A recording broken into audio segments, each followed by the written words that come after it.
Kaya mga dalaga, makinig kayong mabuti sa akin. Gusto nyong mabuhay na may Diyos. Gusto nyong huwag kayong mapahamak, huwag kayong iibig kahit may nararamdaman na kayo na pagmamahal.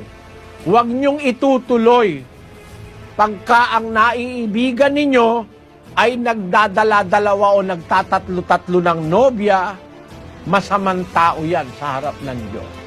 Ang salita ng Diyos ay hindi masisira.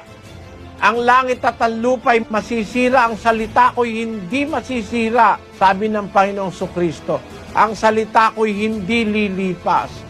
Ano ang isa sa salita ni Kristo? Sabi ng Kristo sa pamamagitan ni Santiago, ang taong may dalawang akala, walang tiyaga sa lahat ng kanyang ginagawa. Huwag isipin ng taong iyon na siya'y tatanggap ng anumang bagay sa Panginoon. Pag nakakita kayo ng isang lalaki, nanliligaw sabay-sabay, 2, 3, kahit na mahal mo, kahit yan ang pinakapogi sa lahat, huwag ka nang tumuloy. Nagpapakamatay ka pagka tumuloy ka ng relasyon sa ganyang klaseng tao.